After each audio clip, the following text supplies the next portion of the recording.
hail the Imperial pudding! There are lizards in my pants! Darkstalkers is one of those series that left an impact but remains obscure. You have definitely seen the characters appear in crossovers, ports are common, its influence can be felt in fighters decades later, and fan art, cosplay, and smut never stops. However, discussion of the games themselves is rare outside of the small yet devoted fandom. A new game in the series could save it from obscurity, and a fourth Darkstalkers game was teased at one point just for nothing to release. As it turns out, a fourth game never got the green light in the first place. Join me on this journey as we see what killed Darkstalkers and what happened to Darkstalkers 4, the game that never was. And shouts to Dead Phoenix X on the Hobby Drama subreddit for making this post. It was a huge source of information. Before we begin, it would be helpful if you subscribe to the channel, hit the bell as well for notifications on future videos. And with that out of the way, let's begin. Now flamethrowers on the other end. Oh, that's fine with me. Looks like it's time to roast or be roasted. Before we get into Darkstalkers 4, maybe we should talk about what happened to the series in the first place. There is a misconception around the gaming community that the Darkstalkers series, or the Vampire series if you live in Japan or are a weeaboo, was a total flop for Capcom. While not the cultural phenomenon like Street Fighter was, the first game of the series sold at least 24k units for the arcade. In addition, the console ports must have sold decently well in Japan as they are reasonably priced on secondhand markets. And if the series truly bombed, they would not have made 3 of them, which is more than I could say for some of other Capcom's fighting games. And the series was popular enough to get an OVA, which was pretty cool, and a Western cartoon.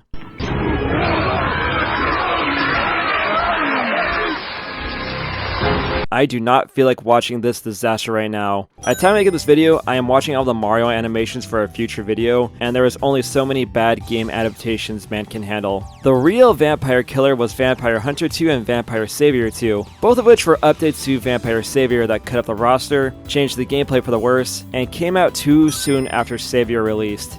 Guy1Quote did a video about the differences in the games, which you can check out after this video is over if you're curious. Vampire Hunter 2 and Savior 2 were boneheaded moves from Capcom that alienated fans, arcade operators, and halted whatever momentum the series had. Despite that, Vampire Savior is considered a fighting game classic and maintains a devoted player base to this day, enough to get a main stage spot at EVO 2026. And the Vampire series laid the groundwork for titles like Guilty Gear, BlazBlue, and Skullgirls to expand on. Leave some 7s in the comments in memory of Skullgirls. Oh man, Skullgirls, what a tragic story that game was. That title needs a whole documentary to go over what went wrong with it. So if you want a Skullgirls video, let me know down there in the comments. And I'll put on the docket with the other topics I want to make videos of. I read rumors about a 4th Darkstalkers game, potentially called Vampire Soldier or Vampire Ace, but I couldn't find any verification on that.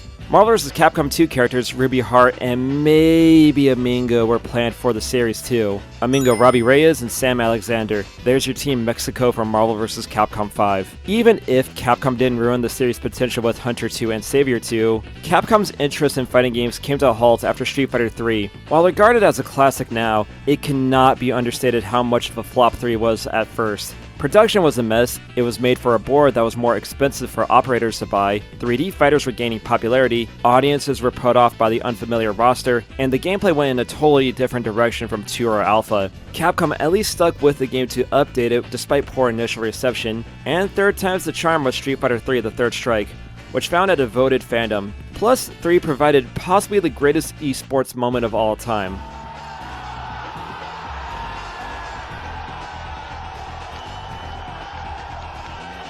Still, that was after the fact. The cold response to 3, the cancellation of Capcom Fighting All-Stars, and the general decline of arcades in the early 2000s caused Capcom to focus their attention on console games. And with that, Capcom's interest in fighting games cooled off past 2001 bar re-releases here and there. Oh, and Capcom Fighting Evolution.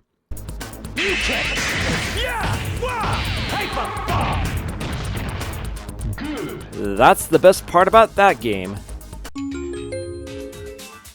While the 2020s Capcom has been killing it, for the most part, mid to late 2000s Capcom was a different story. Financial issues were hitting everybody, and Japan was having a hard time adapting to the gaming landscape at the time. That's why there were so many mergers around that era. Capcom avoided merging with anybody, but there were differences in what Capcom should focus on. Keiji Inafune thought that Capcom should be focusing on Western markets, An important figure enters the ring, Yoshinori Ono. He had been working at Capcom since the 90s and wanted to bring back Street Fighter. Ono took Inafune's perspective to heart and he leaned into what the Western markets wanted, which was a new Street Fighter title. That support, along with the re-release of Street Fighter 2 on the 360, that's right, another version of Street Fighter 2 that some of you have never heard of before. Capcom should get some kind of trophy for updating the same damn game so many times. Then again, when you have a genre-defining game like Street Fighter 2, you can kind of get away with it.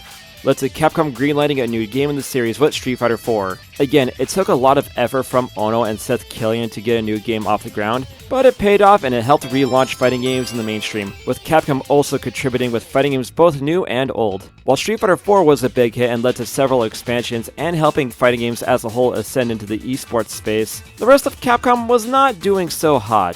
Inafune left Capcom due to creative differences, and that led to several Mega Man games being cancelled, including Mega Man Legends 3, a fact that I am still coping with. You know what time it is.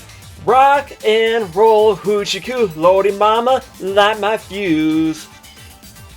Oh man, that's strong stuff. Marvel vs. Capcom 3 had a strong start, but Ultimate did not do so hot at first. Releasing a new disc in less than a year after launch would do that to you. To be fair, that wasn't entirely Capcom's fault.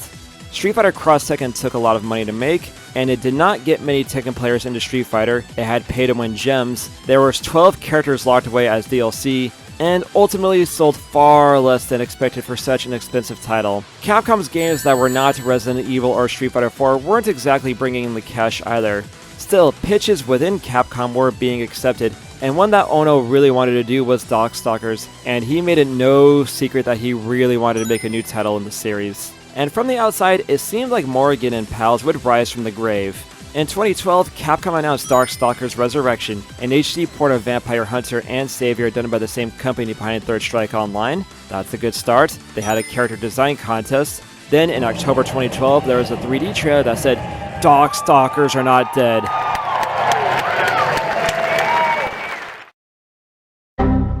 Oh wait, excuse me. Darkstalkers are not unalived. Oh man, it's finally being realized. And the smut kept rolling in even harder than before. Then again, it's not like you need a reason to draw a picture of Morgan Felicia scissoring. You could just draw or commission a picture and people would still be flicking the bean to it. And I do mean draw or commission a drawing. None of this AI smut I see on DeviantArt. We only crank our hogs to human-made smut in this house. People are out there already dying of thirst. We don't need the planet itself to be dying too. But seriously though, stop using AI tools. It's destroying the planet.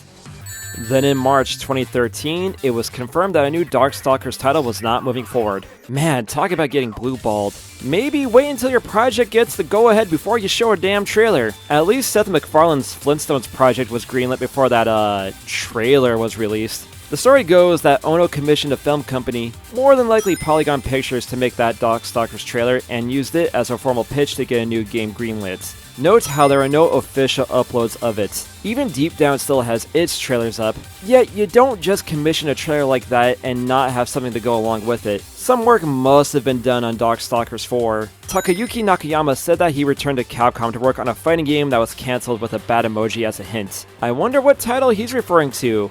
Tech Romancer? He also said that Fong was an unused concept for a Darkstalkers character, which given how Fong is in Street Fighter V, that checks out. So something was worked on behind closed doors, and Ono pulled the trigger too soon on teasing it to the world. Sadly, whatever Ono and Nakayama had pitched to Capcom was denied. The publicly stated reason behind no new Darkstalkers title was that Resurrection sold under expectations. It's hard to say how many copies it sold, but it seems like it sold well enough. Either Capcom had unrealistic expectations for the title, or they were never going to make a new game in the first place, and they just used Resurrections as a scapegoat. I can imagine wanting to fund a new fighting game for a long dormant IP, an obscure IP at that, when two of your other major titles underperformed seemed like a bad idea. Remember, Street Fighter Cross Tekken cost a lot of money to make between licensing fees, the whole Cross Assault thing, and getting Polygon Pictures to make trailers that had bands like Rise Against and Hollywood Undead in them. And again, why did they not use the song about Jeffree Star sucking a cock? Shut the fuck up, you want me. Bitches get mad that I swallow more cum than they can. Wanna give me a hand, cause I'll do out your dad. Hell, Capcom didn't even have the cash to fund a Street Fighter V. They had to go to Sony to help bankroll the title. And a fat lot that did, as Street Fighter V launched in an unfinished state with nothing to do besides grind online with netcode that did not work. While 5 eventually found its footing, Ono's status within Capcom was falling. His failure to produce a Street Fighter 6, the crappy launch of 5, the disappointing sales of Cross Tekken and Marvel vs. Capcom Infinite, and rumors that he was causing issues during development throughout 5 and 6 led to Ono getting reassigned within Capcom before he left the company in 2020. And with Ono out of Capcom, so went that drive for a new Darkstalkers. I ran a poll on my community tab page about which is a Capcom fighter you would like to see brought back, and Rival Schools took this one. Imagine Rival Schools where you can make your own character, choose what school you go to, learn about the characters that go in that school. There's a lot of potential in a new Rival Schools project. It's basically Capcom's answer to stuff like Persona or that Hogwarts game, but with a lot more fist fighting in it, so it'd basically be like going to school in Albuquerque, New Mexico. And I also realized I forgot to put Power Stone in this poll too. Sorry. That said, I would not be against a new Power Stone title. A new Darkstalkers title sounds like entering an all-you-can-eat cotton candy contest. It sounds like a fun idea at first, but the more you think about it, all you'll be doing is tripling your waistline while being on the toilet for a week praying to the goddess Athena for forgiveness. See who can eat the most cotton candy. And I won! I want my mommy! The biggest issue is definitely cost. The 2D titles were known for their crazy animations, and I do think the games still look good, but that animation style was difficult.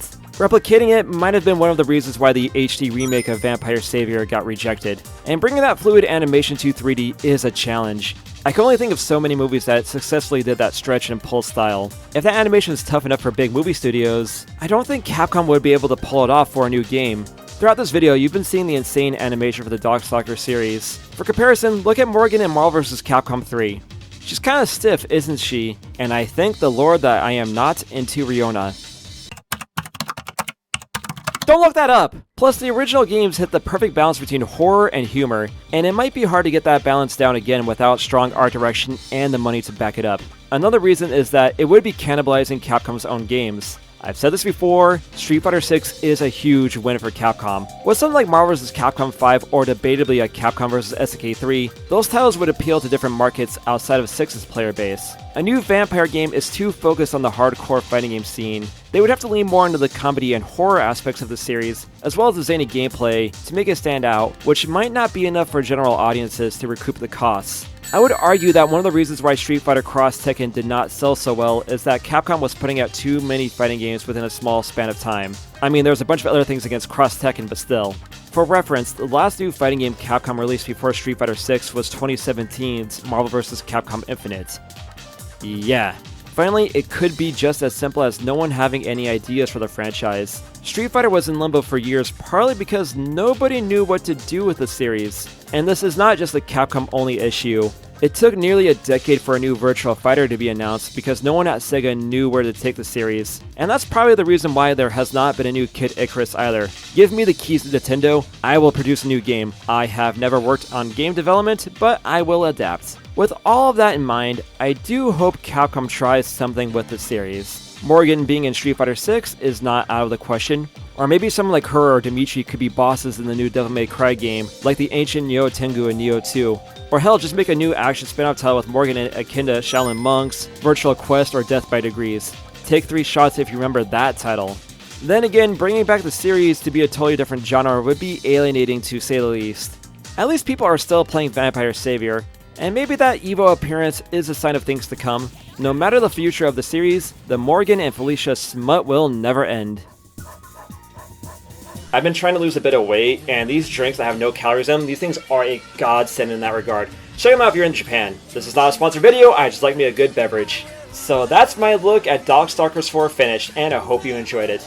I've always enjoyed Darkstalkers as a vibe, as an idea, as a concept, and I'm always happy whenever I see Morgan and pals show up in other games. As for Darkstalkers 4, I don't see it happening, but I would love to be proven wrong. But maybe next time, make sure you have the green light to make a new game before you show a trailer.